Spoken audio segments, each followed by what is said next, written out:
The protein myth.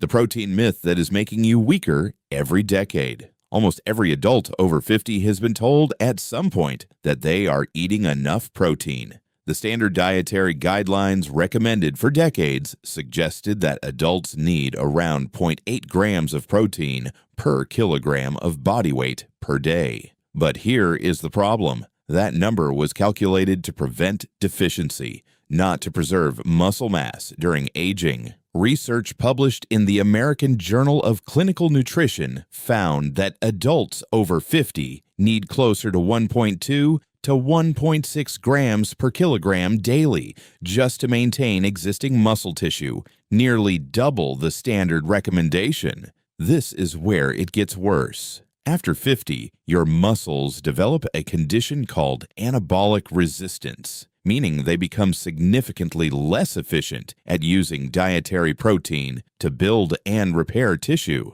The real danger is that millions of older adults are eating what they believe is a healthy amount of protein, while their muscle mass quietly disappears year after year, increasing their risk of falls, fractures, and loss of independence decades earlier than necessary.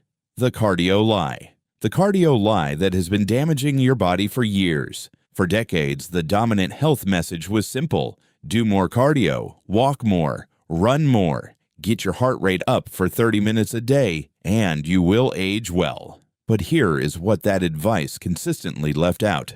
Excessive steady-state cardio without resistance training accelerates muscle loss after 50, not just fat loss. A landmark study published in the Journal of Applied Physiology found that adults who performed only aerobic exercise without strength training lost significantly more muscle mass over time than those who combined both.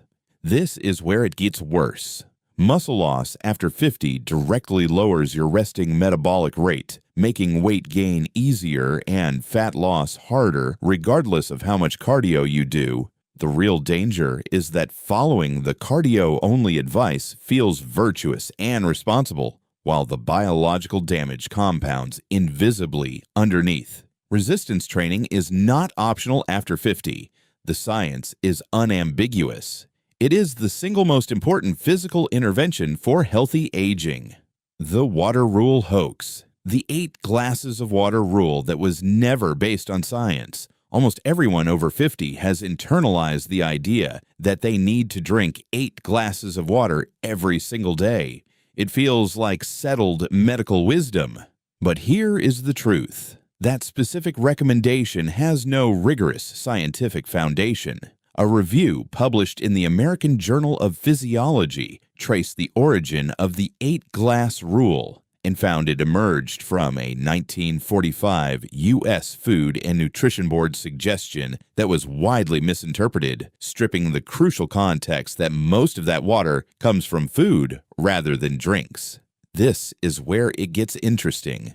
For adults over 50, the real danger is not drinking too little, but drinking the wrong things while mistaking them for hydration. Caffeinated beverages, alcohol, and high-sodium drinks actively dehydrate at the cellular level. Meanwhile, individual hydration needs vary dramatically based on body size, activity level, climate, and kidney function, making a single universal number essentially meaningless as medical guidance.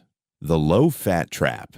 The low-fat diet that was quietly destroying your hormones. The low-fat diet movement dominated health culture for decades, and millions of adults over 50 still carry its messaging deep in their daily food choices. Avoid butter. Choose low-fat yogurt. Use margarine instead of olive oil.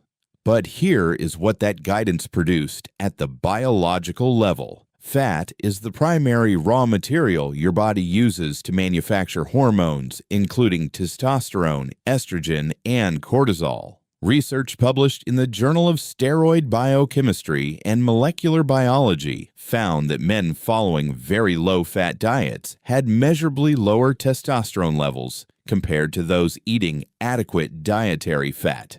This is where it gets worse. Testosterone and estrogen decline naturally after 50 already, Layering a fat-restricted diet on top of that hormonal decline accelerates symptoms of fatigue, muscle loss, mood disruption, and cognitive fog significantly faster than aging alone would produce. Foods marketed as heart-healthy for decades were simultaneously undermining the hormonal architecture that keeps aging adults functional.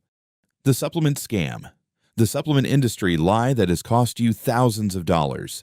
The global supplement industry is worth hundreds of billions of dollars, and adults over 50 represent one of its most aggressively targeted demographics. Multivitamins, antioxidant megadoses, and anti-aging compounds fill pharmacy shelves with bold promises. But here is the problem. A comprehensive review published in the Annals of Internal Medicine analyzed data from over 400,000 people and found that most common vitamin supplements showed no significant benefit for longevity or disease prevention in well-nourished adults. This is where it gets worse. Certain supplements actively cause harm at high doses. Beta-carotene supplements increased lung cancer risk in smokers. Excess vitamin E supplementation was linked to higher all-cause mortality in some studies. The real danger is that supplement marketing exploits a genuine human fear of aging so effectively that people spend decades taking products that do nothing measurable while neglecting the lifestyle changes that actually move the needle on biological aging. The sleep debt lie. The sleep debt myth that has been silently aging your brain. Countless adults over 50 believe they can catch up on missed sleep over the weekend, banking rest like a financial savings account. It is one of the most widespread and dangerous myths in modern health culture. Research from the University of Pennsylvania found that the cognitive impairments caused by chronic sleep restriction do not fully reverse after even 3 nights of recovery sleep. This is where it gets worse. For adults over 50, the stakes are dramatically higher than for younger people. Every night of poor or shortened sleep reduces the activity of the glymphatic system, the brain's internal waste clearance network, allowing toxic proteins linked to Alzheimer's disease to accumulate rather than being flushed away. The real danger is that sleep debt is not a financial metaphor. It is a biological reality where the damage accumulates permanently at the cellular level, and the comfortable belief that weekends fix the problem is giving millions of older adults false reassurance, while neurological harm compounds in silence. The stress advice that backfired. The stress management advice that was completely backwards. The standard advice given to stressed adults for decades was simple: relax more. Take a vacation, find work-life balance. But here is what that guidance missed entirely. Stress itself is not the enemy. Chronic, unresolved stress is. Research from Stanford University found that brief, acute stress actually activates beneficial biological processes, including immune enhancement and cellular repair. The problem is what happens when the stress response never fully deactivates.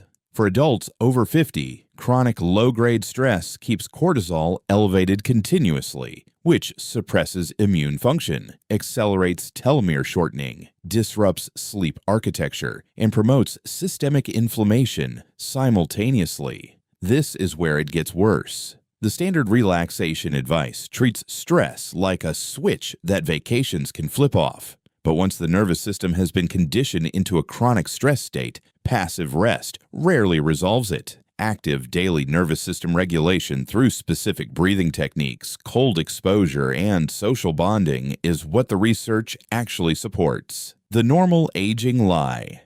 The normal aging lie your doctor may still believe. One of the most damaging health myths after 50 is the idea that feeling progressively worse is simply a normal and unavoidable part of getting older. Fatigue, cognitive fog, joint pain, low motivation, disrupted sleep, and declining strength are routinely dismissed in clinical settings as expected age-related changes that patients should simply accept. But here is what the research actually shows. Blue Zone Population Studies, published by National Geographic researcher Dan Buettner, documented entire communities of people living into their 90s and beyond, with virtually none of these symptoms at the severity most Western adults experience in their 60s. The real danger is that accepting decline as inevitable removes the motivation to intervene early when lifestyle changes are most effective. Scientists studying biological aging now have tools to measure cellular age independently of chronological age, and the gap between the two is almost entirely determined by factors within individual control, not by the calendar year on your birth certificate.